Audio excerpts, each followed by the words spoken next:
is the highest? The cut holes. Okay. And after that,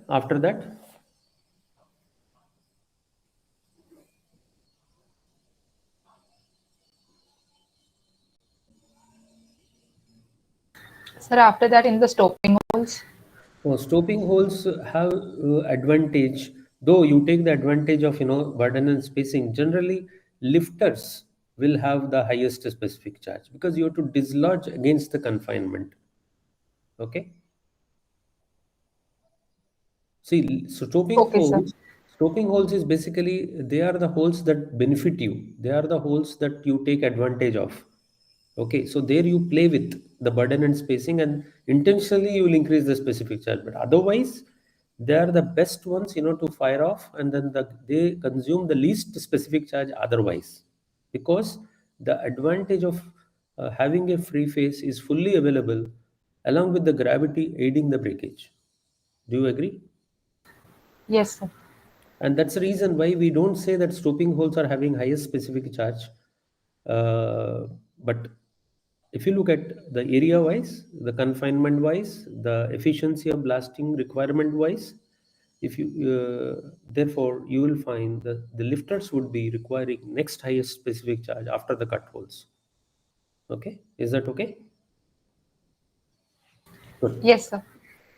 So these are the basic things that if you want to basically understand and then implement, then you will realize the real pull that you're looking for. You see, end of the day, this is the kind of tunnel you want to create, wherein by drilling and blasting I'm talking about. It is not by tunnel boring machine and all. You can see. Can you see the drill hole marks here? Hello. Yes, sir. Yes, sir. I'm just moving my cursor wherever there is a long line. In fact, these are all the drill holes that I have drilled in the perimeter, which I was showing you in the previous slide. So when I am blasting these side ones, these are the side ones, and this is the roof one. So if I am able to visualize these holes, that means I have exercised the best caution and the best design in the roof as well as in the sides, so that I can finally, end of the day, visualize this kind of drill hole marks. And if you are able to visualize these drill hole marks, then I can say that you have learned blasting properly. Not only learning, you have implemented blasting properly. End of the day, that is what is required, isn't it? Yes, sir. Now, there is one small term that we use here. The more the length of the holes visible, the better is the blast. Do you agree?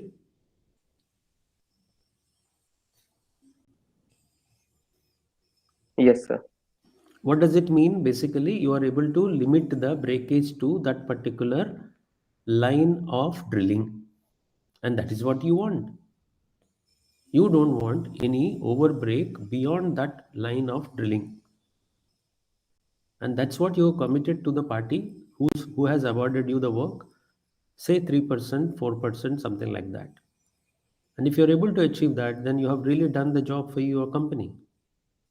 And if I am in the position, and if you are able to give me this kind of drill hole marks for the length that I am assigning you for drivage, I will straight away give you a promotion. You know why?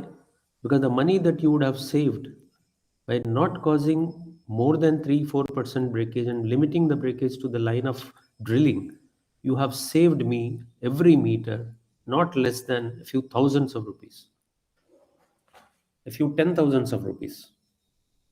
You can imagine, for a tunnel of this size, this magnitude, or this criticality, if you are able to achieve this, I'm sure you are the one I'm looking for.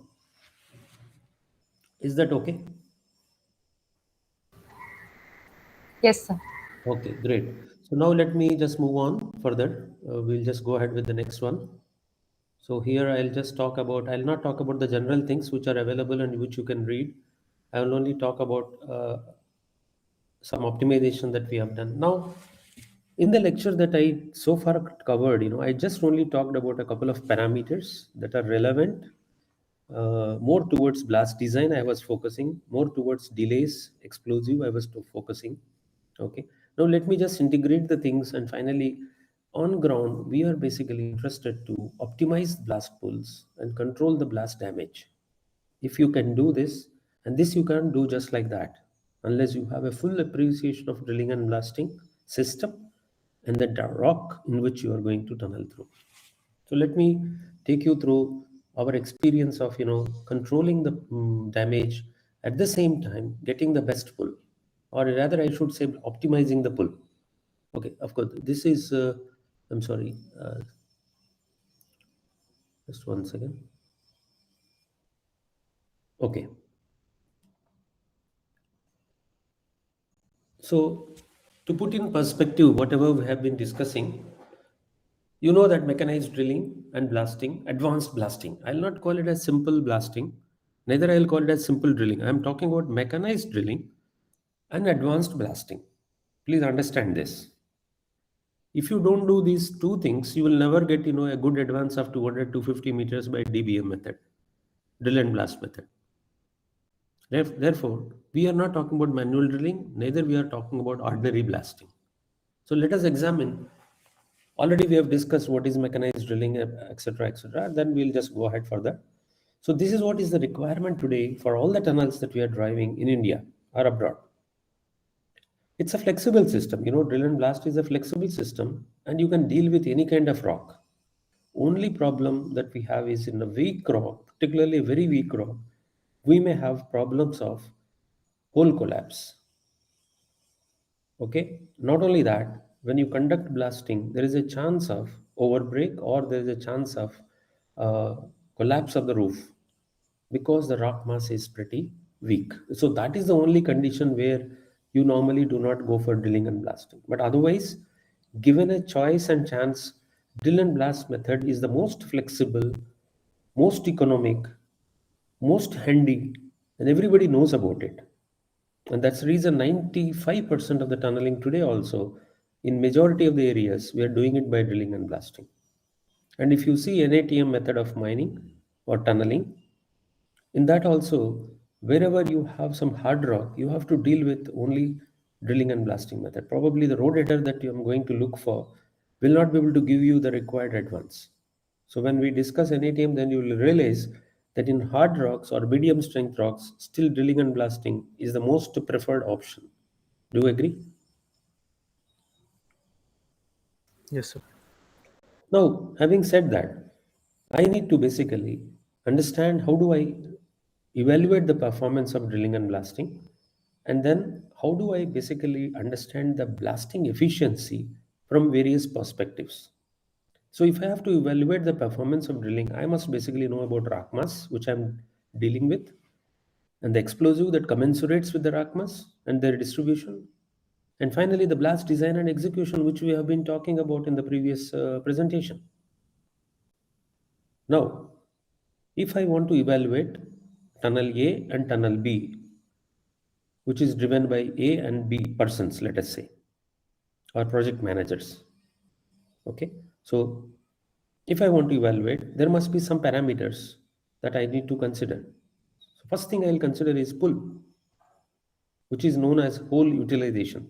If I'm drilling a 1 meter hole, if I can get pull of 1 meter, then I have utilized it 100%. Similarly, so now when does that happen? When does that happen, Vaishnavi? Yes, sir. When does that happen? Like when I drill a hole of X meters and I get a pull of X meters. Can that So, happen? so it can happen if provided a good phase, free phase. Yeah. Yes. Only free phase. That's all. No, free phase is one parameter, sir. But along with it, if the charging of the explosive along with its sequential initiation is done, I think it is possible to get the pull. Yeah. Selecting a proper cut, Yes, dia, yes, sir. charge distribution, charge commensurating with the rock strength. Okay. And then direction of holes, what you said, and then the burden spacing. All this when Burden you spacing along with put the together, orientation of our drill hole. Yes, sir. yeah, you will get you can get almost close to whatever you drill, if not exactly equal to what you drill, but at least close to whatever you drill. And that depends on wedge cut and bun cut also. But I can tell you my experience that in wedge cut also, people say, 90% of the drill hole length only we can pull, or 85%. That is the general norm that we follow. But if you have adequate width, particularly in tunnels, we have adequate width because sizes are pretty big. So what happens is slowly and slowly as you expand, you are ultimately going to bun cut only, like parallel cuts only. Only the wedge is being done by wedge cut. Wedge means the central portion, cut area. But the remaining you are doing straight holes. Do you agree? Yes, sir. It's only the cut area where we are trying to play with either a parallel cut or a wedge cut or a convergent cut. So ideally, if you look at wedge cut or bun cut is only an advantage when you have a smaller area. And only issue is like drilling a angled hole is slightly difficult to monitor and execute. But otherwise, wedge cut provides a good free face compared to bun cut, as you know, and as well as the charge factors also will be lesser in case of wedge cut compared to bun cut. Am I right? Yes, sir. Yes, sir. So therefore, given a choice, again you'll prefer wedge cut. But then only issue that limits us is the direction in which we are drilling. So and mechanized drilling, if you want to do, normally making an angle hole, normally is limited by the width of the tunnel. That's the reason why we go for burn cut when we go for mechanized drilling. Is that okay? Yes, sir. Knowing pretty well that I require a little more charge than what I use in wedge cut. But still, I prefer that because mechanized drilling is getting me the advantage of faster drilling and accurate drilling and optimized drilling. All those things can be possible. That's the reason why I go for, even though it is a bit slightly more border factors or charge factors, I still prefer burn cut in case of most of the tunnels today. So I'll ask you another question like, is there any condition where I drill a length of X meter, but then I get X plus also? Where do I get that? X minus you'll always get, I agree. X also you may get close to X, but X plus also you get. Where do you get that? Sir, in more fractured strata. Mm, one way you're right, because normally in a jointed strata, suppose if I'm drilling perpendicular to a joint, and imagine if I'm drilling up to almost say close to a particular joint, and then there is a reflection surface just below that particular hole, that where you are stopping the hole. Beyond that length, there is a joint existing at a distance of half a meter or so, or zero point 0.2 0.3 meter distance perpendicular to the drilling that you are doing.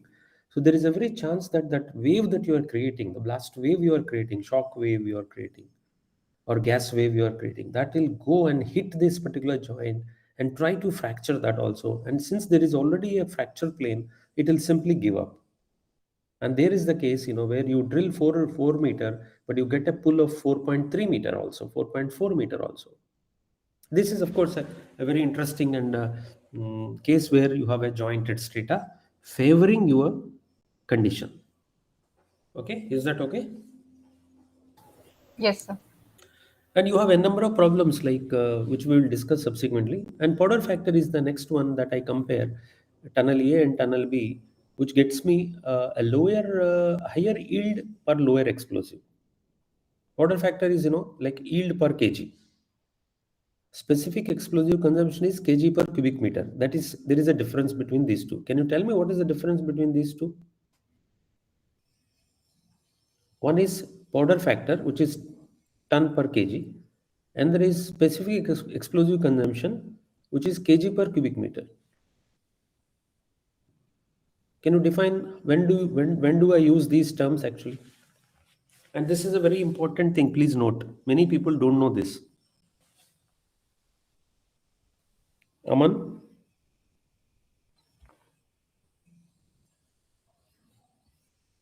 Aman is there or not?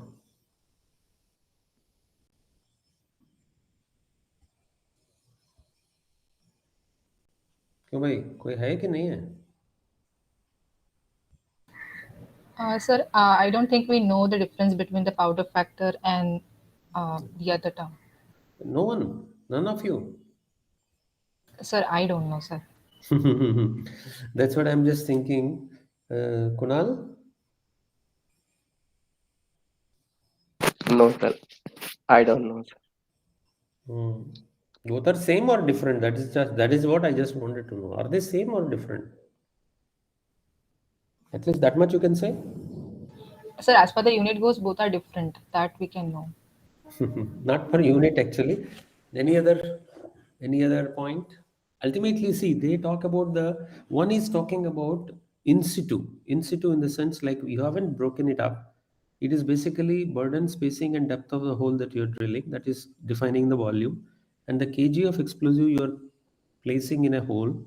Basically, that is kg, let us say, and then the volume that you are trying to break off in the in situ condition is the volume per hole, let us say.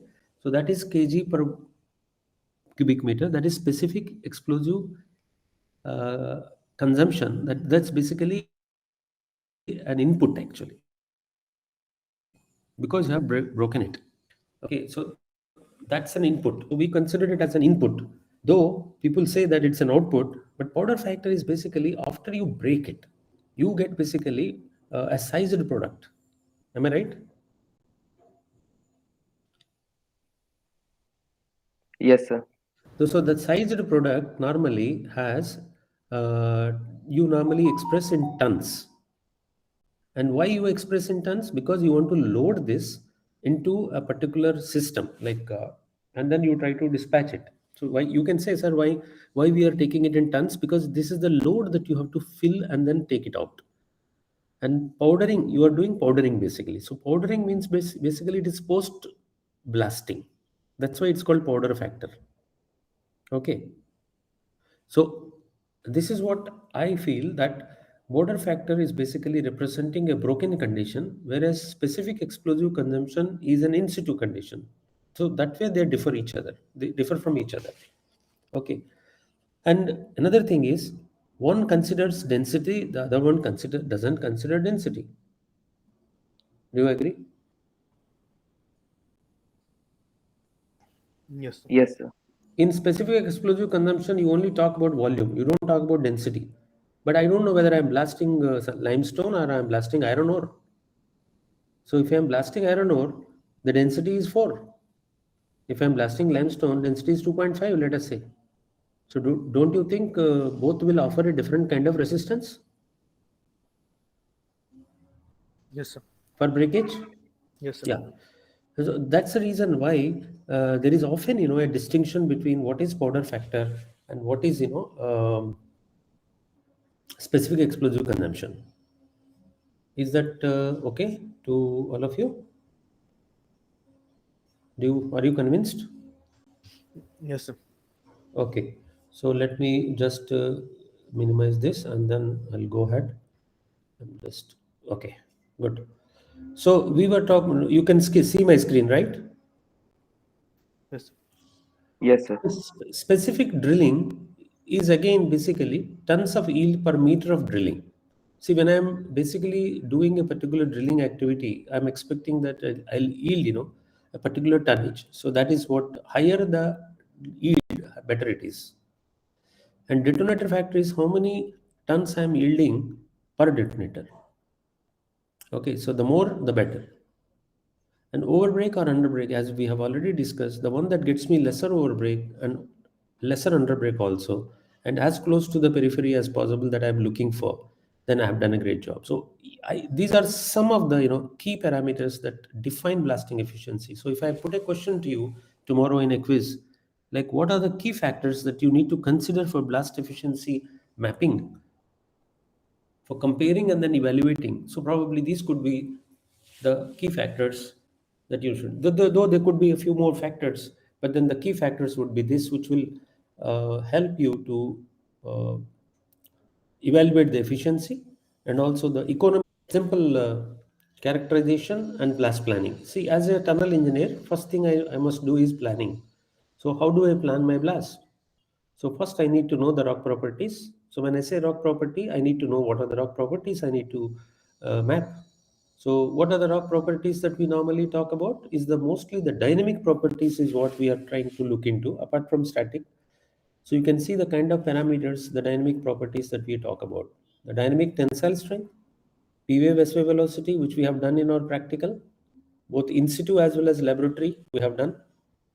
And most important, the rock mass features which define the orientation of the discontinuities, aperture, frequency, filling, RQD, that is two-dimensional structural disposition,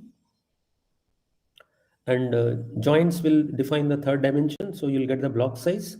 So once you know the block size, once you know the competence of the block and dynamic properties of the rock like P wave and S wave, dynamic tensile strength, I'm sure you have the adequate information about the rock and rock mass.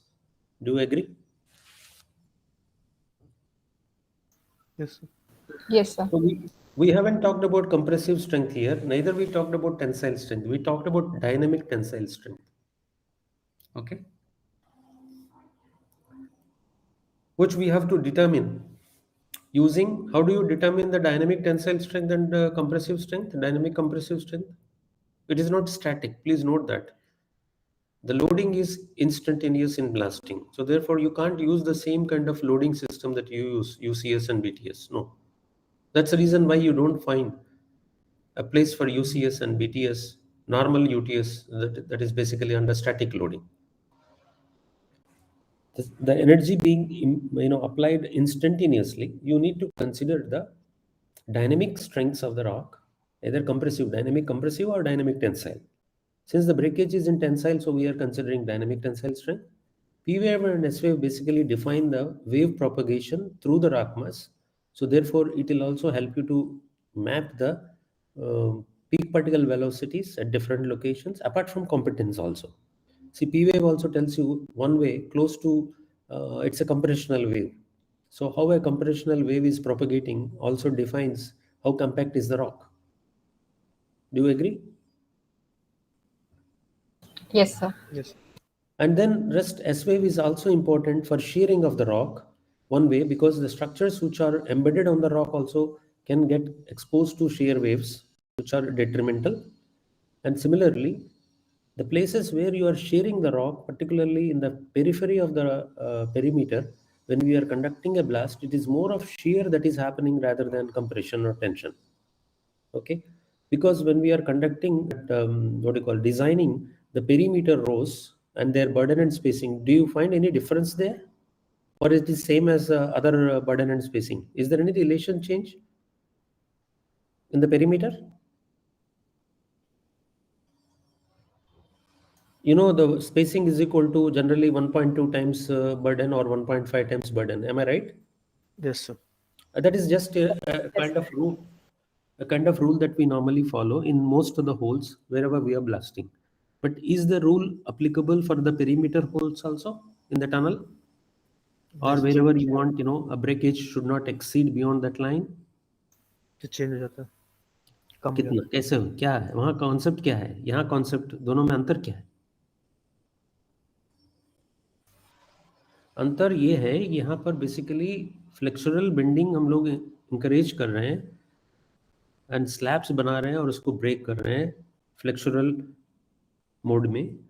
और वहाँ पर क्या कर रहे हैं, वहाँ पर थोड़ा सा बर्डन को वहाँ पर घटा करके, स्पेसिंग को घटा करके बर्डन को थोड़ा बढ़ा देते हैं। सो जस्ट वन सेकेंड ना, one second.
Yeah, can you hear me?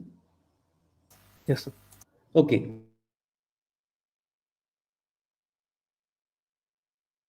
Plan for any tunnel, you need to understand the rock and rock mass, particularly from the dynamic perspective. And that's the reason why we are talking about all these important parameters. Because most of the actions are in dynamic fashion and the time periods are pretty less and the loading rates are pretty high. So therefore, the response of the rock will be way different from static loading.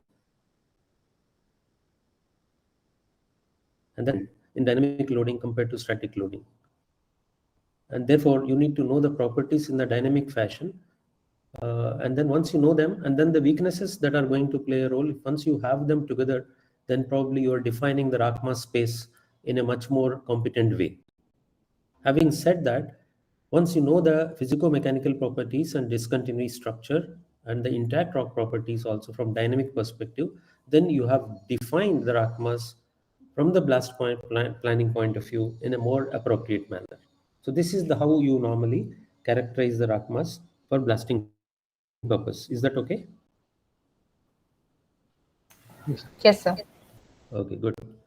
Now then, we need to basically have a thorough integration. This is the challenge. Obviously, I know rock mass. So I know about blasting and I know about explosive. So I know I properly design the geometry, decide on the pull that I can achieve, and then I apply a proper powder factors or specific explosive consumptions and selecting right type of explosive so that I can. So lot many tools are there here.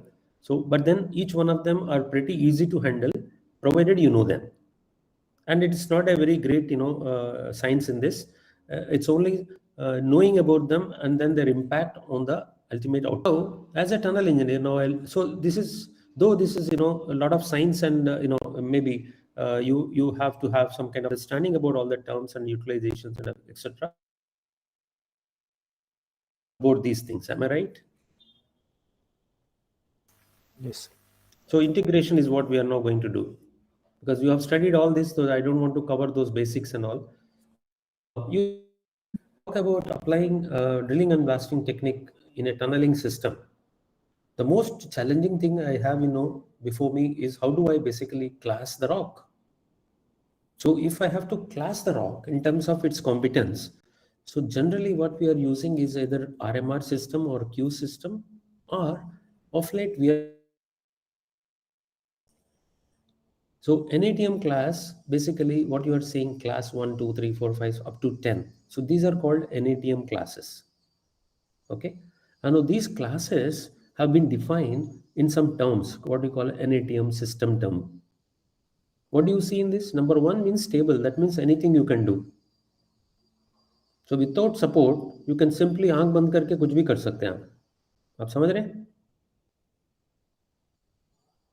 जैसा अजंता एलोरा आज तक खड़ा है बिना support, बहुत सारे ऐसे tunnels हैं जिसमें कोई भी एक भी सपोर्ट नहीं लगता.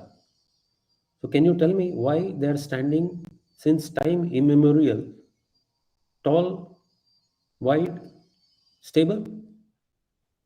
Why? Vaishnavi?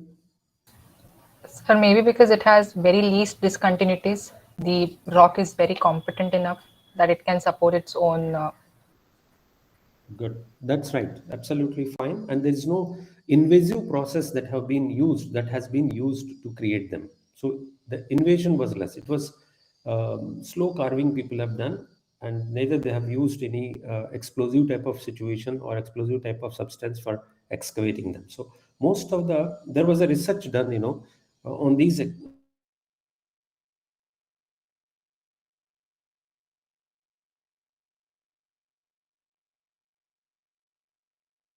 is all basically non-invasive methods and competence, as you said rightly, devoid of joints, massive rocks basically, and mineralogy is pretty stable, unweatherable. So in spite of all our weathering agents, they stood tall just because of these reasons, and that is how they are termed under cat class 1 and stable. So you can drill blast to whatever length you want, provided if your drill blast system is perfect, then you can see pretty long holes after the blast and you will be satisfied to see those holes. If I'm a real tunnel engineer, a good tunneling engineer, When do I get full satisfaction? When I go after a blast and see that all the drill hole marks in the periphery are visible. If you can see them up to the full length that I've drilled, and all the holes in the periphery, if I am able to see, probably that would be the best day for a tunneling engineer who is really doing drilling and blasting. So you should be rewarded. Do you agree or don't agree? No, sir, we agree. Right. So that is the direction in which we should move as far as possible, though exactly achieving the full percentage is not possible. So stable rock is the one that we can play with. But then as you see from stable to swelling, the 10th class, you have lot many challenges. The joints frequency is increasing, their orientation is becoming unfavorable, and then maybe the filling is not good, and you have swelling rocks, and then you have squeezing conditions. That means basically the pressure is working on the tunnel, particularly if I'm making a tunnel at 2 kilometers depth. In drilling and blasting, do you know the hole after drilling, imagine you are drilling and you're going through a relatively softer rock. So the moment you drill and remove the rod, the hole will get collapsed. Do you agree? Yes, sir. And this is the common problem we are facing in weak rocks or moderately weak rocks also. In case of squeezing conditions where the high cover is there, right? If you have a shallow tunnel and relatively weak rock also you can handle, but in squeezing condition you have a problem. Even rock busting is a case where the rock chips off because of the high stress. Again, cover and a lot of strain energy being stored in the rock. So it is a highly brittle rocks normally lead to rock bursting. Do you agree? Yes, sir. Yes, sir. Whereas soft rocks don't get burst, but they get squeezed. So that's exactly the opposite phenomenon. You have rolling, you have friable, you have heavily squeezing, flowing. Flowing means पानी भी जुड़ जाएगा इसमें. अगर पानी भी नहीं रहेगा फ्लो कर जाएगा क्योंकि इसमें क्ले टाइप मटेरियल है और lot of stress is there. And then swelling means again minerals are there which can potentially become swollen by absorbing water. Okay, so all this, why I'm saying all this, because these are the kind of conditions through which one has to tunnel through. So if you can characterize it prior to making a tunnel, and then mount your excavation system design both in terms of excavation as well as supporting, and then you will be able to handle it pretty easily. So you don't have worry up to say 1, 2, 3, 4. Probably you don't have much of worry. But from 5 onwards, you have all the difficulty. Even 4 onwards, the difficulties start knocking your door. The stand-up time goes down, the unsupported span goes down, so your support costs will go up. Obviously, commensurating with that, your drilling and blasting system also will give up because of frequent collapses of holes. And once a hole get collapsed, in a critical location, then your blast pattern will not fire properly. Isn't it? Yes, sir. Okay. Yes, sir. So as a tunnel engineer, your job is not just drilling and blasting. You have to see that that entire tunnel is from all perspectives, from all what do you call angles. You have to view the tunnel, and then you have to take a decision with regards to how do I really go about. Imagine if I'm blasting in a class 1 rock, I don't have to really look back.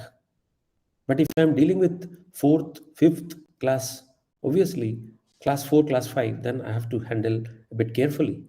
But then the rest of the things are really difficult. That 7, 8, and all, you have to go for some kind of pressurized tunneling, like slurry TBMs or earth pressure balance tunnel boring machines, etc., etc. Okay, so drilling and blasting, no way we can apply beyond 5. Do you agree? Yes, sir. Great. So once you perceive this, I'm sure from the two angles, excavation and supporting angle, you will be able to take a more informed decisions. Now, sir, how does it really matter to us? It matters to us for fixing our pulling length or length of the hole that I'm going to drill. Imagine if my class of rock is pretty weak. You can see generally we are talking about blasting not beyond 6 and very extreme cases 7. Can you see that? An ATM class? Most of the time, you are having blasting stopped even 4, max 5. But as you move from class 1, NATM class 1 to class 4, what is that you observe? In terms of the length of the hole that I'm drilling,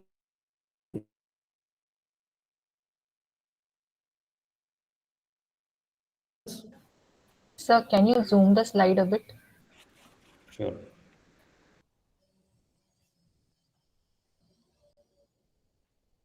Okay. Yes, sir. Yes, sir. So what's your observation? As we move from class 1 to class 6, 8. Class 8, I don't have blasting. I'm not doing any blasting. Can you see that? So whole length और bench length सब कम decrease हो रही है बहुत. बिल्कुल सही बोला आपने. सही है. और कुछ? और कुछ? आप टनल को भी सिंगल राउंड में नहीं लेकर के हेडिंग बेंचिंग में चले जाएंगे. आप देख रहे हैं यहाँ पर top heading Yes, sir. And benching. यहाँ पर तो हम लोग सिर्फ एक ही में खत्म कर रहे हैं. बेंचिंग है ही नहीं. ठीक है. Yes, sir. Basically, you have to divide the tunnel when the tunnel becomes pretty weak, or very the class of rock is becoming difficult to handle. So there are different ways of doing it. It also depends on the size of the tunnel that I'm going to make, of course. That is also another important factor. But when you are unable to handle in one single phase, then normally you divide the tunnel into heading and benching. You might have studied that, right? Is that Yes, right? sir. Yeah, Yes, sir. good. So good. So what I was trying to say here is the length of the hole I'm going to limit. That is the point I want to make as my class of rock becomes weak. So this is the point you must remember. Okay. And then even the bench height that I'm going to handle also is going to change, because hole collapse issues will be there and stabilization issues will be there. That's the reason why we are going to divide that